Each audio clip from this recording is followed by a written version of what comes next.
它从2017年服役之后，2022年开始起飞，到现在没有出事。就是这个可以带210人客人的这个民航机，我还是一句话，中国的制造业是丰富所打造出来一个完整的一种座机。这种民航机有它的未来。中国商飞在开幕当天呢，就展示了他们打造机型家族的雄心壮志啊。因为在现场呢，就看到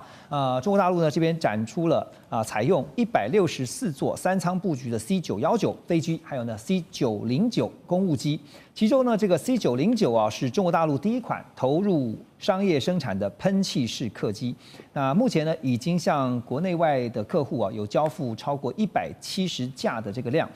还有呢，中国商飞也重点介绍了 C919的加长版计划，预估这个加长版呢可以容纳210名的乘客，目标锁定的就是他们对手就是对标的就是 A321neo， 还有波音。就是空巴的这个 A321neo， 另外就是波音即将推出的737 MAX 10啊。现在这个对于这个竞争对手加入呢，空巴这边呢，他们的执行官呢把 C919， 他说这是现实存在的竞争对手啊。波音的首席执行官呢是表示欢迎对手加入，也宣称呢整个竞争对行业来说呢是一件好事情啊。聂老师，这次当然看到 C919在杜拜的航展，所以可以说是中东的首秀哈。当然大家也都看到了。那就会看到这个客机未来有没有市场哈？那您觉得 C919有办法成功的打开这个波湾国家市场吗？怎么样打开？还有就是他们的出口对于中国大陆现在因为也必须要解决经济的问题哈，它的注意会是如何？ OK， 这是谈民用哈，就跟军事就不会那么敏感啊，那么紧张。基本上呢 ，C909卖了不少，这公务机。C919呢，其实在2017年首飞的那个时候啊，我就已经注意到，那时候写了一些文章。因为C919出来的时候呢，受到很大的抨击，就是美国飞安这个组织以及欧洲飞安都停不让它进，也不让它飞国际。为什么？他说美国在中国制造就有风险性。可是他们公布出了他们一些设计出来的一种他们都要号称零风险嘛，你这个飞机就是要零风险，它不可能有完整的零，一定是0.000多少万分多少万分几0点多少，它已经公布出一个是比国际所有的防空飞机还要失事率很低的一个数据出去，可是大家还是不能接受。可你知道，它从2017年服役之后，2022年开始起飞，到现在没有出事，就是这个可以带210人客人的这个民航机，其实它有它。我还是一句话，中国的制造业是丰富所打造出来一个完整的一种座机。这种民航机有它的未来，好，可是它有它的问题啊，因为很多的技术或一些东西，像刚才我们文家讲到一个叫引擎啊、发动机 generator，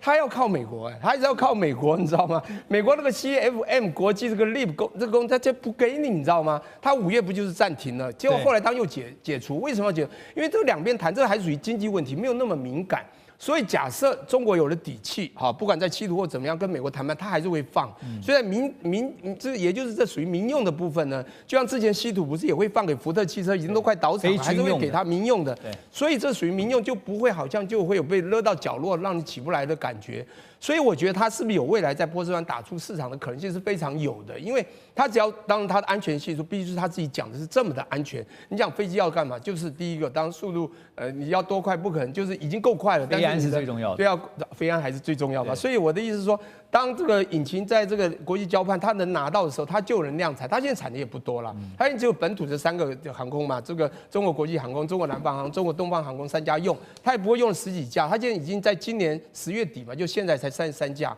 今天因为它之前有被人家限收，包括这个今天刚讲引擎这个问题，将来它如果这个能够升级生产，再加上它现在我们讲基建狂魔这种国家，制造业这么丰实，所以我觉得未来这种市场打开是很有希望。现在就看这个全球市场一向都是双霸所占领哈，就是说空巴一个是波音啊，现在就加入了中国大陆的 C919之后呢，它未来的这个整个版图会如何的改变呢？大使觉得？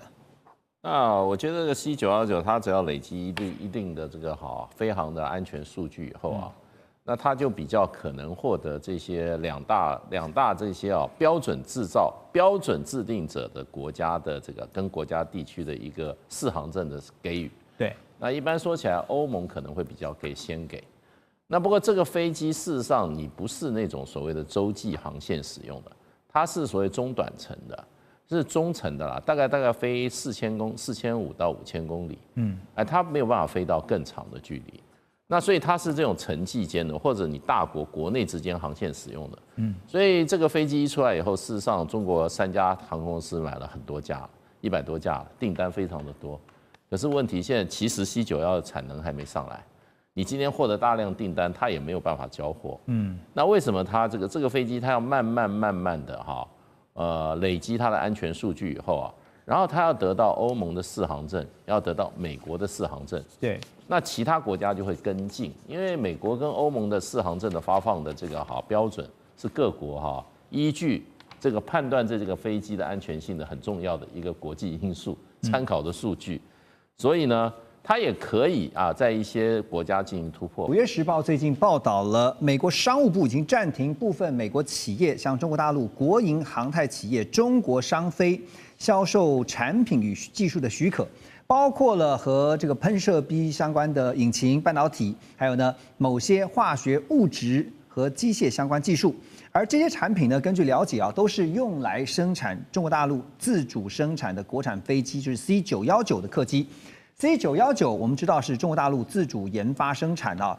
波音737还有空巴 A320是同等级的客机，在2023年呢首次搭载付费乘客。那么 C919多数的零件，包括引擎还有飞控关键元件，都是来自于美欧的供应商。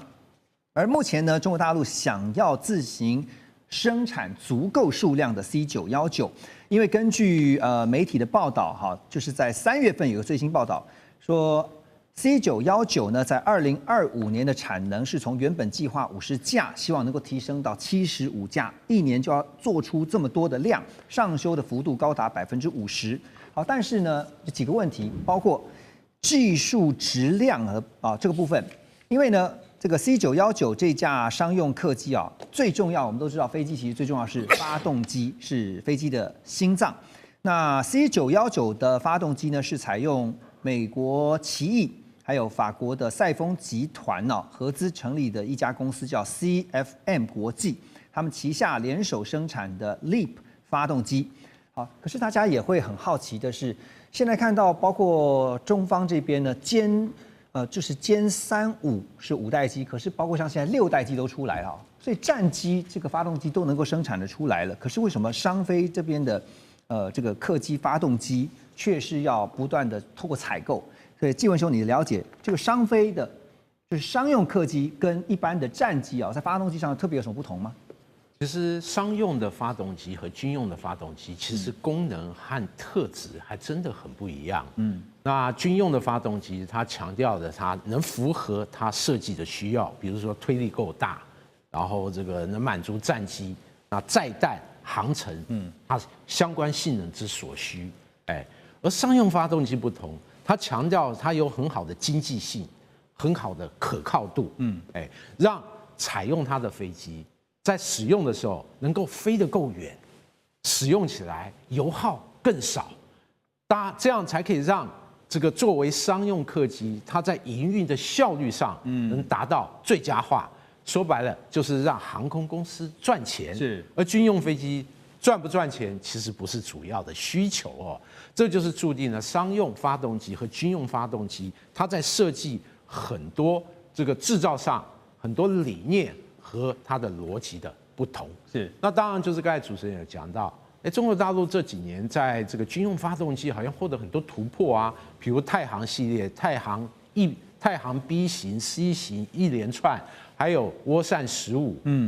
那涡扇13等等，那陆续都获得一些突破。但我必须讲由于中国大陆在发动机过去几十年来，那它的力度不够，获得突破不够。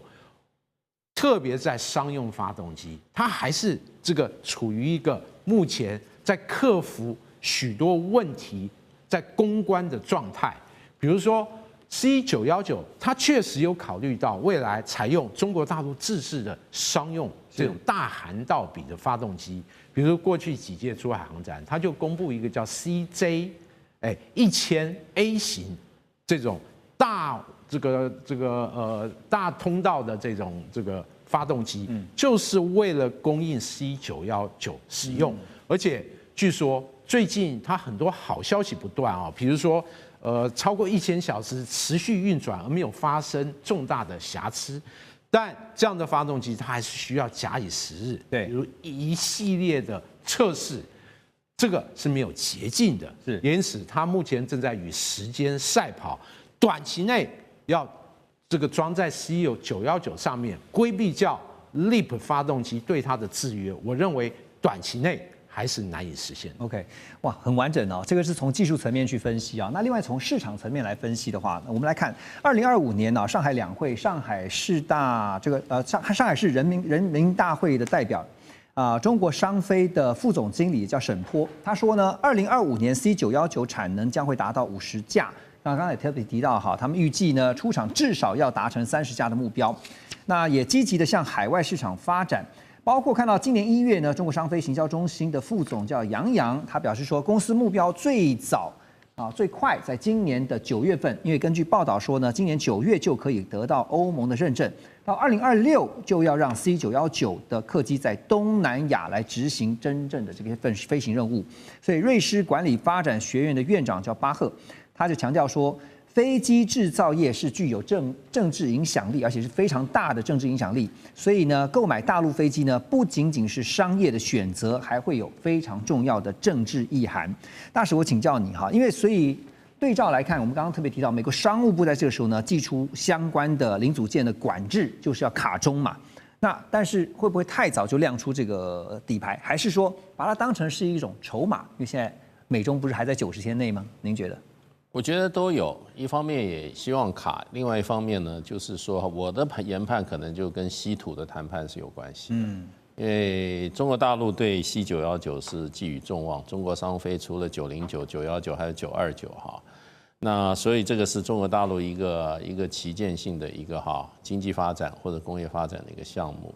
不过我觉得这个飞机它当然就是技术层面考量之外，它当时它在整体在设计的时候，我觉得它就是要让很多国家就是说雨露均沾，就是利益共享。所以这艘飞机不像中国大陆的战斗机，它可以做到100%的自制，它这个大概的自制率在50%以下。那所以这架飞机的事实上，除了引擎，它的航空电子、控制系统、通信、起落架什么不是美国的，就是法国的，要不然就是德国的起落架就是德国的，好像它的控制系统好像也是德国的，所以这架飞机就变成它是一个国际合作的产品。那因为什么？因为你飞机你做出来以后，你要能够飞到不同的点去，那这里面就是说。美国的适航证是一个很重要的指标，其他国家看美国给的适航证，它就发适航证。那还有欧盟的适航证，对。那欧盟适航证的话，基本上就是说，如果这架飞机多卖一架的话，美国跟欧洲都赚到钱的话，那他会希望你多卖一点，要不然会绝对给你封杀掉的。你像现在世界上有2个本来可以跟这个美国跟欧盟的这个相抗衡的，一个是加拿大的邦巴迪亚，对，邦巴迪亚后面有英国的资本，也有美国的资本，可是呢，它也没有取得很大的进展。另外，过去还有一个叫巴西航空，对不起，已经挂了。就是说波索纳洛的时候有人说他跟美国人合作把巴西航空干掉。那所以现在能够去跟美国、跟巴西，就是说欧盟这2个航空巨人去抗衡的就是中国大陆。你想想看，卧榻之下岂容酣睡如果没有得到利益，我绝对不会给你任何的这个适航证。欧盟最近的暗示说2030可能给你，这里面还是你的大部分的这些这个重要零组件不是法国就是德国的，这个情况之下。你卖多一点，我也赚钱，对，要不然不可能的。所以就变成就是说，我觉得在技术上，还有就是说市场的考量上这个 C919是一个非常前途是非常是非常困难。可是它的希望在哪？中国本身的市场够大。对中方来讲，其实中国大陆本身就是一个非常好的、非常大的一个测试的市场了那当然说穿了，刚刚提到就是特别是稀土这部分，接下来的谈判，那其实都是筹码谁的手中筹码多呢？谁呢就可以谈得比较顺利那当然这个我们说减缓 C919的大量制造生产，或者是说你去防堵它的出口销售就美国来讲，当然它是希望能够为波音争取到更多的时间、更大的机会跟空间，但是到底能拖多久呢？另外就是特别在东南亚跟欧陆市场，因为我们都知道，其实中国大陆制的相关商品从小到手机，大到现在我们提到的 C919，其实都在强调是性价比确实是很高的。哦，当然啦，其实在中国呢，它要去就不管是发展或是推展它这个C919，其实也面临的刚刚大使所讲的，就是最近的一个新闻哦，就是因为川普为了要抵制中国的一个稀土的一个出口，他准备也要把这个 C919的这个一个引擎出口给停掉。你想一个飞机没引擎，那怎么飞？怎么量产哦？那可以看得出来哦，在这整个一个中国它要推展这个飞机的过程中，最大的就来自于美国的一个阻力哦，一个阻力。那当然它一有阻力的话，那当然它就交不出，你没有引擎，你没办法再继续量产嘛，哈，这是第一个问题。第二个问题呢，在东南亚，它市场它是非常的，我觉得很现实哦。它其实它也会顾虑到美国的立场，如果美国硬是要塞波音的话，他们一定会用一个理由来拒绝中国，就是你没有拿到这个所谓的这个适航，就是包括这个欧洲航空安全局的一个认证嘛。对，你没有认证，我就可以推掉你。美国的波音公司啊，这个最近几年真的看到状况频传，这个制造飞机的效率太差，就连川普都看不下去了。因为川普在2月19号呢，他就不满波音公司延付交付2架准备要作为它的座驾，这个空军1号的7478型的客机，于是呢，他就考虑说，干脆买2手飞机啊，也是波音的啦，就拿来做空军1号就好了。这个波音延误交付的2架7478型呢，是在川普第一次执政的时候就下单生产的，可是波音公司呢，却把交机的日程从2024年推延到了2027年。所以呢，难怪这个川普对此啊，就说我对这个波音公司啊不满意。好，这个真的很难想象，2024年本来要交机的，结果呢一直延到2027年啊，可以拖这么久，到底波音出了什么问题？大使您觉得？波音的讲法是说，它这个747的很多零件供应商哈已经倒掉了，所以它这个零件的供应哈现在出了问题，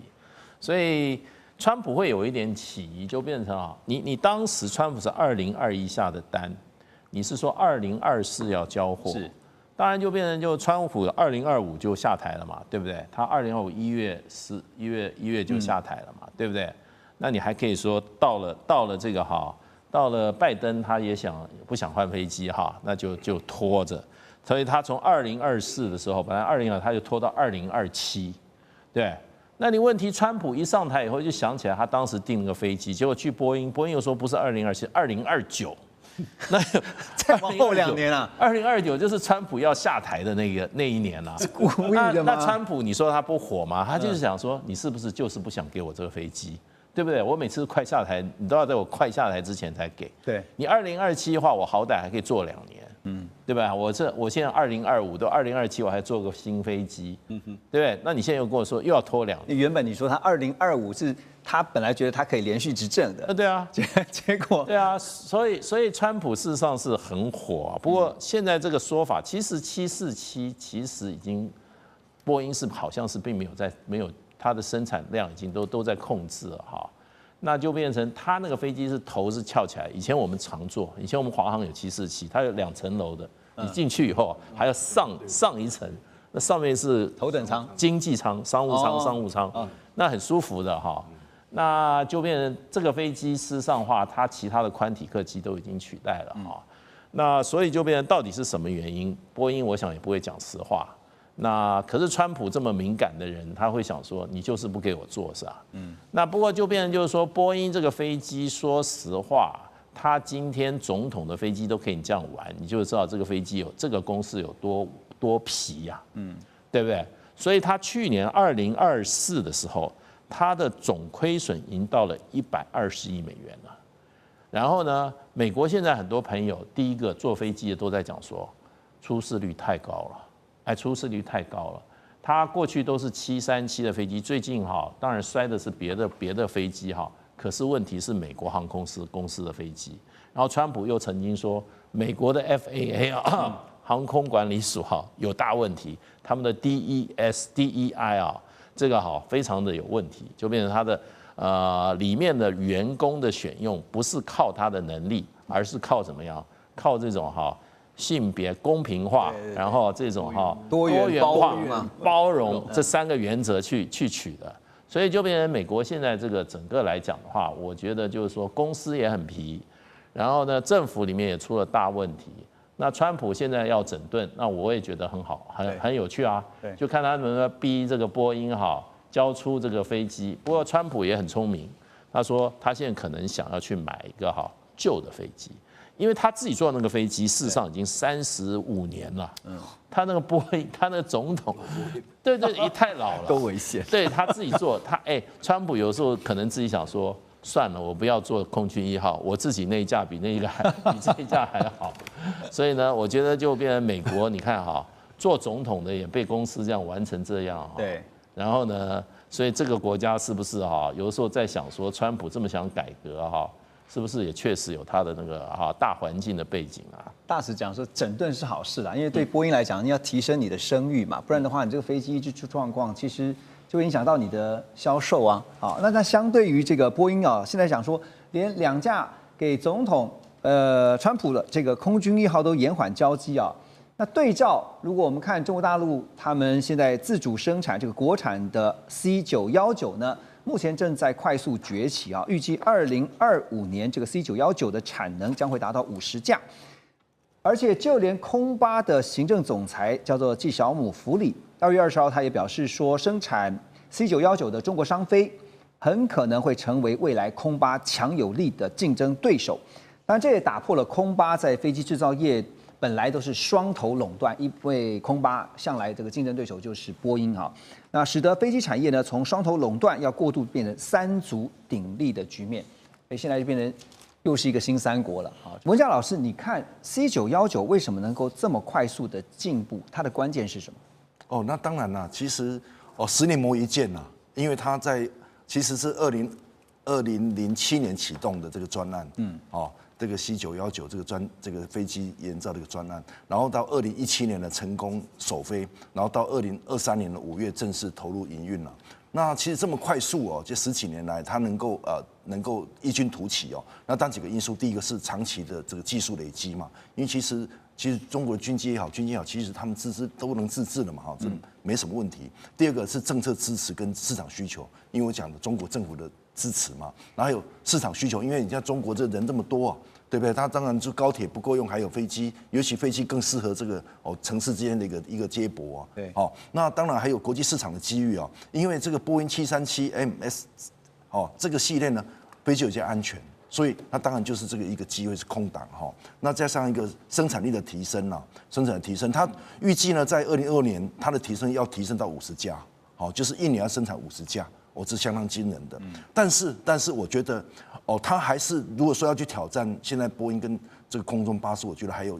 几个问题。第一个问题当然是供应链依赖其实，在客机里面呢，最重要发动机跟航电的系统呢，其实它还是依赖西方的供应它不是100%自制。那此外还有国际适航认证的挑战，因为毕竟这个部分还是需要国际认证嘛。第三个是售后的全球服务因为现在还没建成。只在国内，那如果以后他要飞国际，那可能就需要全球的一个售后服务的网。第4个就品牌的信任度跟市场的一个信任了因为有些人会像我们搭飞机，你就选择比较大的航空公司去飞一样的道理所以我想呢，它既有它崛起的因素，但是如果它要变得加入真的是3国的话，那可能在这些有些关键问题上，它还是克服。对，这就进一步要问，那王老师又怎么看呢？就是中国商飞在加入这个商用飞机现在包括像是客机、货机这样的一个市场，多年我们看到都是双雄垄断，就是空巴跟波音。那现在3足鼎立产业生态会产生什么样的改变？因为垄断通常会造成就没有效率，因为我市场是固定的，所以我就不会投入很多东西，然后也没有竞争，没有压力。但现在你看波音出了很多问题，过去的空中巴士也有一些问题。那加入以后，当然会有竞争，你要效率提升，可能成本降低，对全球的航空产业，甚至对消费者来说，都是一个好事了这一个就是这个正面对中国大陆来说第一个是说它可能会进来瓜分市场嘛因为最近刚陈老师也提到，就说整个的一些空巴开始这个可能最近他交了大概东航是100架大概每一架是1亿美元，大概100亿美元，未来可能还会生产1000架到2040年还多少会生产1000架。另外一个除了 C919，还有 C929。对空巴、对这波音都是很大的挑战。哈，所以呢，美国有开始讲说，这个中国航空工业对整个这个的冲击，对美国的冲击，甚至超过晶片产业，因为全球航空产业的产值大概1兆美元，其实晶片产业大概只有6000亿美元。哦，所以它比它还多。台积电就你看，台积电占了3兆嘛，哈，3兆就是3000亿美元。哈，我们还看到了 C919首度亮相到这一次春运的任务当中啊，包括了中国国航、东方航空、南方航空等等。共投入了16架来执行春运航班的任务，而 C919的后继者们也很有话题，像是 C929会是中国首款洲际的宽体客机，将配备100%的国产发动机，完全自主研发。而 C939呢，已经在前期的研发阶段了，甚至计划要在2049年推出具有超音速能力的 C949。可见中国民航的愿景蓝图想法很丰满，但现实是否会很骨感呢？我们先请教尚志哥如何观察这一次C919它的当前的推展，以及这么多的后续机型该怎么做，做到什么程度才有机会跟波音、空巴3分天下？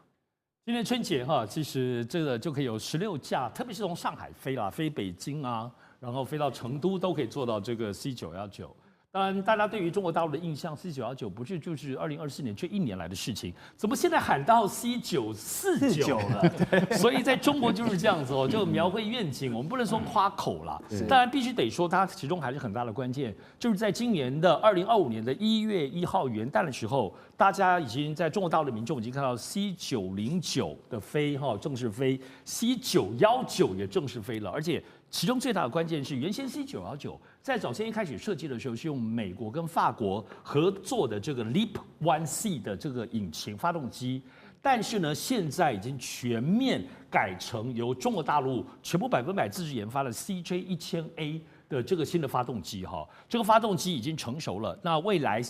新的 C919再生产的就会换到整个中国的发动机了，所以这个其实是很大突破C919在前2年我们在做新闻评论的时候，在听到的时候觉得距离波音、距离空巴还很大段路远吧？对。可是现在我们看到这2年的部分，无论中国大陆的军机的发展也好，乃至于现在民用航空的部分，特别在发动机的部分，真的是很难以想象，与时俱进。我想关键就是这 C919的这个引擎，现在所以无论929宽体的已经具体的规划，包括时程甚至设计都出来咯。然后再留下还到 C949、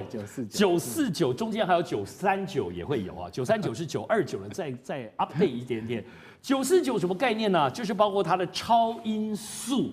我们做超音速的飞机又怎么样？最近都有时候还有在论述说，从北京在上海超音速已经有试飞的这个可能性，双层双通道或者是全新的布局设计，3通道都有可能。所以这种新的愿景。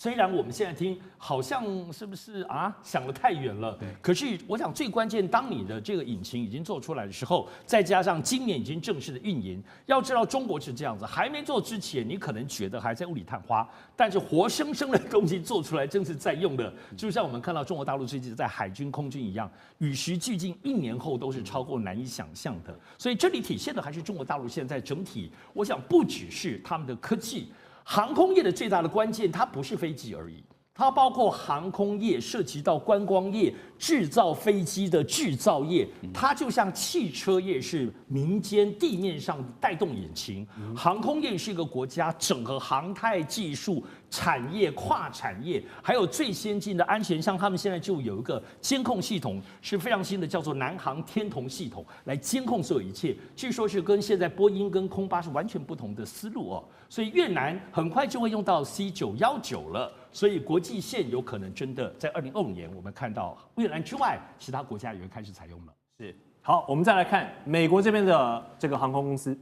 波音他们旗下的最新一代机型777系列测试计划是终于重启了。那经过2024年发生的发动机支架问题后，已经有好长一段时间都停飞嘛。那777X 这款新机型对于波音来说真的太重要了，这是否关系了它的口碑跟未来能否谷底反弹，对他们来说是至关重要。干哥怎么看这架波音的777X 重启测试后？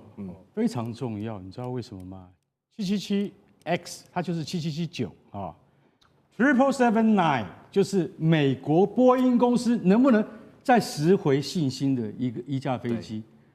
他去年是遭到什么问题，你知道吗？他飞到一半的时候，还在测试当中，他发现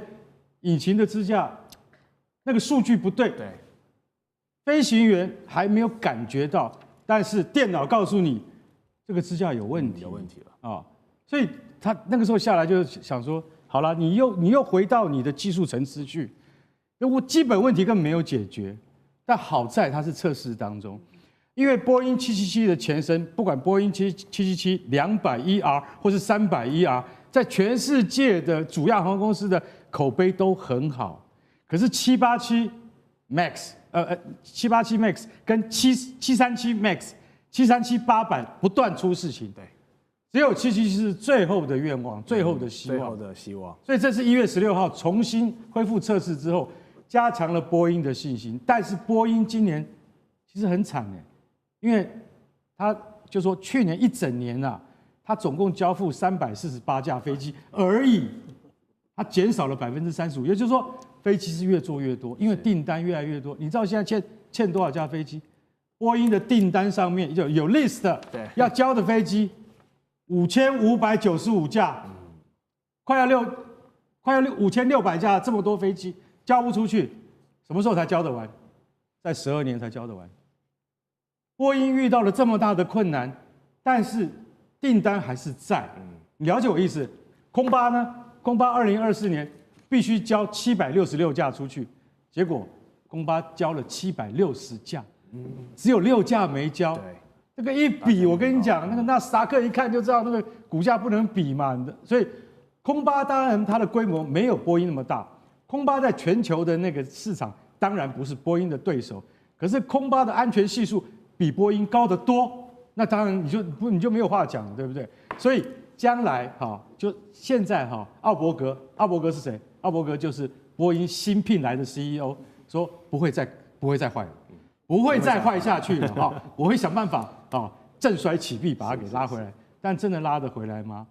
因为这是整个技术面跟供应链的问题，以及它的工人熟练度的问题。这个没有再用3-5年的时间的话，你是拉不回来的。我总觉得波音不要再掉下去了，因为已经去年底2件事情，什么舱盖会飞走，然后济州航空会这样连那个起落架都没有放，等等这些问题都造成波音股价的跌宕。所以我认为说，好，看看奥伯格他能不能够改变真正的情况。然后美国运输部长杜飞他就说，我们会努力寻求，美国运输部长努力寻求全球对波音再拾回信心的一个运输部长要替波音背书，你就想太大了，不能倒，就是这样。好，我再来观众朋友带一个有趣的话题这个谍报片真实上演。1月12日，法国电视台播出了纪录片《法国中国的秘密战争》，揭露了中国在法国进行了许多窃取高科技、军事技术到渗透文化或是政治，甚至操纵航太产业，透过聘用退役的飞行员等等，来窃取欧洲的卫星导航数据，还有偷窃我们刚刚提到的空巴他们的设计。这个纪录片一经播出立刻震惊了法国社会，他们见识到了中国间谍无所不在的危机。好，委员如何点评他们法国拍的这一部纪录片，还有他们的情报机构所揭示的内容跟法方采取的反间谍活动，真的有偷到那么重要的东西吗？如果真的话，对法国、对北约会产生哪些不可逆的影响？谢谢，因为有这么一个节目，这个题目丢给我，我看的时候我也吓了一跳，所以呢，我也去看了一下，去找了一些资料，把我找到的资料跟大家分享一下。第一个，这是一个在法国M6一个电视台，这个电视台是专门做娱乐节目的，做娱乐商业的，从来不是在做政治评论，做什么的。而且呢，这个电视台展现很有趣，它整个的节目里面完完全全是法语发音，没有英文字幕，也没有法语字幕。那所以它基本上就应该在这个台这个题目是当做一个有趣的，这个大闷锅怎么了这一类的有没有？这一类的节目，那我们呢就把它当做一个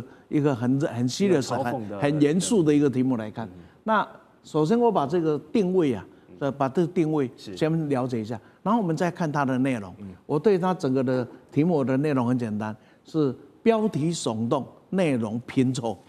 什么叫标题耸动？我操！中国什么谍报什么，我靠，这听起来看的对，很可怕，很可怕的就在样子。你我身边的感觉。那内容什么叫拼凑？因为它最大的特点是，第一个把常态啊变特例。什么叫常态特例？譬如说中国的电动车现在很成功，对，日本怎么办？一定买中国的电动车拆开，从头去研究，到底是什么情况。所以呢，我买的东西来拆开做逆向工程，这个简直就是业界的常态。所以中国要发展飞机，会拆波音，会拆这个空巴，那是合情合理。他不拆啊，那才叫奇怪了。那但是他就认为这个就是这个窃取自然来。比如说在讲伽利略，当时呢，中国在发展北斗的时候，确实是跟伽利略要展开合作。可是到了最后，完完全全欧洲跟不上中国的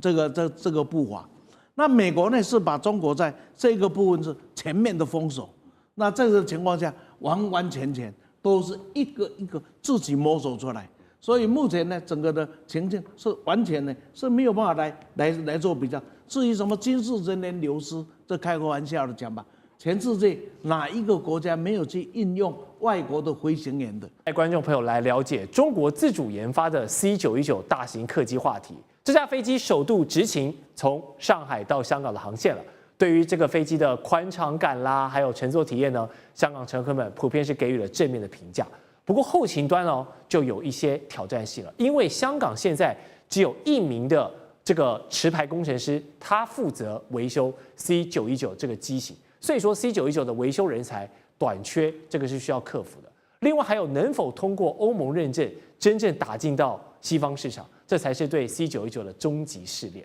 季大使，通过你的观察，你觉得这个 C919目前呢要推向国际的进展，还有多少的这个多久跟它的这个实力要做到，才有机会足以威胁到像是波音啦，像是空巴现在2强这个鼎立的局面，成为国际市场航班的新玩家。我觉得就是说 C919它基本上打入一个已经相当成熟的航空市场啊，那就是说美国的这个波音跟这个英国欧洲的空巴哈2分天下的局面，对，事实上本来留给它的空间就不大，为什么呢？因为过去做这种所谓中短程的这个航空啊，只有2家，一个是加拿大邦巴迪啊，等于说英国的这个背景了，另外一个就是这个巴西航空。巴西航空已经快挂了啊，被美国人用政治手段从波索纳洛的手里把它挂了。那所以就变成就是说，其实美国和欧盟2个是无所不用其极，在这个要强占这个市场。中国的 C919，我认为它进入国际市场的，它只能先从一些区域的市场进入，然后才能打入欧美。我觉得最后才是欧盟，最后才是美国。那他们就是说要给你适航证，就是说我不让你飞，对啊，但我有很多什么安全的什么标准在。那 C919目前累积的才6000多小时的飞行时间啊，这个对西方这些长久国家，你这个远远不够，远远不够。然后另外一方面，虽然这架飞机是利益均沾的飞机，也就是它的自制率只有50%，另外50%引擎是用美法合制的。所以卖一架飞机，美国也赚钱，法国也赚钱，这已经是一个战略的考量。另外，它的起降系统是用德国的，还有它的内部的这个导航系统也是用欧洲的。所以事实上的话，其实是大家一起赚钱的概念啊。中国不是做不出来，可是问题就是说，因为它会挑战这个很大的市场。我觉得中国大陆可能会比较先从东南亚市场，还有中亚市场，甚至这个俄罗斯的市场可以得到一些突破。这些国家会给适航证，给了适航证，它才会买。那你要进入到欧洲甚至中东的市场，甚至南美洲的市场因为它本身自己的国内航线比较少，它还是要飞跨国的航线所以是比较困难的。好，刚刚你认为波音在经历了2024年这么多一连串的事情之后，从管理到飞安等等，他们还能做些什么来停止这股不信任的漩涡还在持续的扩大？不是，你今天已经就从那个就说737 MAX 如果我们现在拿起来看737 MAX 这架飞机，其实老实讲一句，就是波音的新希望嘛？为什么？因为波音737现在有4400架飞在天上，我们现在讲完话1.5秒就一架飞起来了，再1.5秒又有一架降落，就是如此。这么多飞机在天上，你济州航空发生这么大的空难事件，这个已经是没有理由可以解释了。也就是波音公司你不是直接来关心的 ，NTSB 美国那个运输安全委员会都应该要派人到现场来了。我相信接下来一定要来的。波音的技师也要跟着来，因为每次发生像这么重大的空难的时候，都因为整个济州航空的空难事件，它的样态都不是正常的空难会发生的事情。你怎么会没有放下起落架？当然它没有办法卸掉那个燃油，因为载体客机没有办法卸掉自己的燃油。但是我们就觉得说，它有很多方面都是不正常的。那你波音737 800这种飞机本来是什么？本来是非常让人家信赖的飞机，但是你在这个去年，从737 MAX 发生了2次重大空难，导致346人死亡之后的2018跟2019年之后，现在换什么？换波音737 800这个被人家信任的飞机，一直造成空难事件。所以我今天就是讲嘛。我今天就想说，你怎么会737 800哈，在这个2022年的时候，它在阿拉斯加航空的那一架飞机，它的那个座舱门，它竟然在空中喷飞，后来就发生不知道多少次类似的事情，再来就是发生起落架的问题，